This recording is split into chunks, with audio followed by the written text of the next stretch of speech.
இப்போ ஒரு சிலருக்கு பார்த்துட்டோம்னா, ஜாதகத்தில 6ஆம் இடத்து அதிபதி தசை ஆரம்பிக்கும். இல்ல வரப்போகுது அப்படின்னா, இப்போ ஒரு தசையில் இருக்காங்க. அடுத்தது 6ஆம் இடத்து அதிபதி தசை வருது அப்படின்னா, அவங்க ரொம்பவே மனச போட்டு குழப்பிக்குவாங்க. எப்படின்னா, இப்போ 6ஆம் இடம்னு என்ன? கடன், நோய், சத்ரு. இதில கடன் வந்துரும், எதிரி வந்துருவாங்க, நோய்கள் வந்துரும் அப்படின்னு சொல்லி ரொம்பவே பயப்படுவாங்க. இது அப்படி ஒண்ணும் பெரிய கஷ்டங்கள இந்த 6ஆம் இடத்து அதிபதி குடுத்துற போறதில்ல. நீங்க என்ன கர்மா வாங்கிட்டு வந்திருக்கிறீங்களோ, அதுக்கு தகுந்த மாரி வேலை செய்யும். மத்தபடிக்கு பெரிய பாதிப்புகள் இருந்துற போறதில்ல. இதையே நெனச்சு புலம்பக்கூடாது. சரி, இது எப்படி அந்த 6ஆம் அதிபதி வேலை செய்வார் அப்படிங்கிறத ஒரு சின்ன ஒரு நோட்ல பார்க்கலாம். இப்ப பாருங்க, இந்த 6ஆம் இடத்து அதிபதி எந்த லக்னமா இருக்கட்டும், எந்த ஒரு இதா இருக்கட்டும்னு வச்சுக்கங்களேன். அப்படி வச்சுக்கங்க. அப்பதான் சரியா வரும். இப்போ லக்னத்துக்கு 6ஆம் இடத்து அதிபதி ஒற்றைப்படை ஸ்தானத்தில் இருக்கார் அப்படின்னு சொல்லி வச்சுக்கங்க. லக்னத்துக்கு இப்போ லக்னத்திலேருந்து எண்ணி வரக்கூடிய 1, 3, 5, 7, 9, 11 இந்த பாவங்களில் 6ஆம் இடத்து அதிபதி நின்று தசை நடத்துகிறார் அப்படின்னா, இந்த இடத்துல என்ன நடக்கும் அப்படின்னா, இதில் உங்களுக்கு பெரிய அளவில் நோய் தொந்தரவு பண்ணுறதோ, இல்லை உறவுகள் ரீதியாகவோ, இல்லை எதிரிகள் வந்துடுவாங்களோ அப்படின்னு சொல்லி ஒரு பயப்படத்தை தேவையில்லை. இங்கே என்ன வரும் அப்படின்னா, கடன் வாங்குவீங்க. அந்த கடனுக்காக உங்களோட உழைப்பை அதிகமாக கொடுக்க வேண்டியது வரும். அதாவது நீங்கள் ஒரு வேலைக்கு போகிறீங்கன்னா, ஏதோ ஒரு கடன் வாங்குவீங்க. அந்த கடனுக்காக உங்களோட அதிகமான உழைப்பை கொடுத்து நீங்கள் போராட வேண்டிய சூழ்நிலை ஏற்படும் அப்படிங்கிற மாதிரியான ஒரு அமைப்பு இருக்குது. நிறைய கடனை வாங்கி அந்த கடனை கட்டுறதுக்காக ஓடி அந்த தசை முழுக்க ஒரு ஒரு ஓட்டத்திலேயே இருப்பாங்க. ஒரு பெரிய பொருளாதாரத்தை கடனை வாங்கிடுவாங்க. அதை சம்பாரித்து அதை கடனை கட்டுறதுக்குள்ள அவங்களுக்கு ஒரு கஷ்டமான காலகட்டம் அப்படிங்கிறது தான் இந்த திரிகோணத்தில் நிற்கக்கூடிய ஒரு அமைப்பில் நடக்கும். இதுவே உங்களுடைய லக்னத்துக்கு இரட்டைப்படை ஸ்தானத்தில் இந்த 6ஆம் இடத்து அதிபதி நின்று தசை நடத்துகிறார் அப்படின்னா, இந்த இடத்துல என்ன நடக்கும்னு பார்த்துட்டிங்கன்னா, இங்கே பெரிய அளவில் கடன் வராது. அதே மாதிரி எதிரிகள் வரமாட்டாங்க. இங்கே என்ன வரும்னா, நோய்கள் பெரிய அளவில் இருக்காது.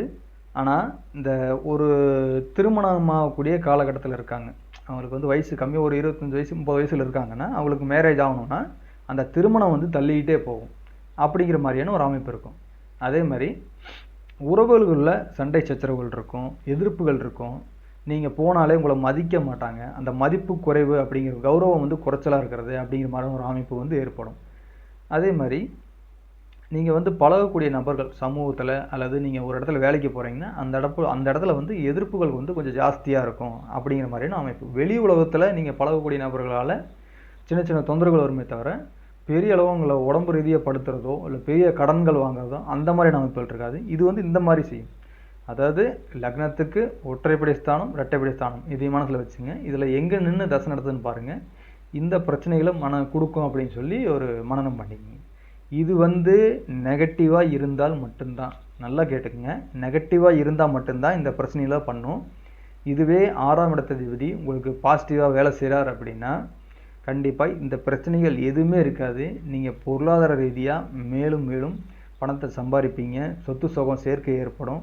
நல்ல விஷயங்கள் நடக்குமே தவிர கெட்டதுகள் நடக்காது. இது நான் சொன்னது ஃபஸ்ட்டு சொன்னது நெகட்டிவான அமைப்பு. இப்போ நான் சொல்லக்கூடியது பாசிட்டிவாக இருந்தால், அதாவது 100ல் 60-70% பேர்த்துக்கு 6ஆம் இடத்து மேக்ஸிமம் பாசிட்டிவாக தான் வேலை செய்யும். நெகட்டிவாக வேலை செய்வது ரொம்ப கம்மிங்க.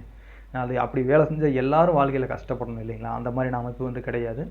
மேக்ஸிமம் இந்த 6ஆம் இடம் அப்படிங்கிறது உங்களுடைய ரொட்டீன் ஒர்க்கு. நீங்கள் அன்றாட செய்யக்கூடிய வேலை, நீங்கள் என்ன வேலை செய்கிறீங்க, அந்த வேலையை எப்படி செய்கிறீங்க அப்படிங்கிறது இந்த 6ஆம் பாவம் குறிக்கும் இல்லைங்களா? இதை நெகட்டிவாவோ பாசிட்டிவாவோ செய்யும்போது இந்த அமைப்பில் செய்யும். இது பாசிட்டிவாக இருந்தால் +1 போட்டுக்குங்க, அதுவே கூடுதலாக செய்யும்.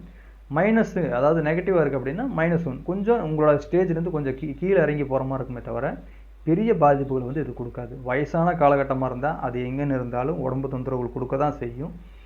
தன்னோட உறவுகளுக்குள்ளே சில கசப்புகள் வரதான் செய்யும். இது வயசான காலத்தில். இளமை காலத்தில் வருது அப்படின்னா எதிர்ப்புகள் ஜாஸ்தியாக இருக்கும்.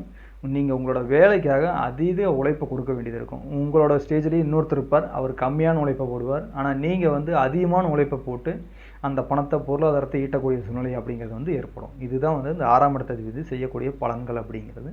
இதனால் பெரிய பாதிப்புகள் வந்துட போகிறதில்ல. இதையே நினச்சிக்கிட்டு நம்ம ஒரு பயத்தில் இருக்கக்கூடாது அப்படிங்கிற மாதிரியான ஒரு அமைப்பு. நன்றி.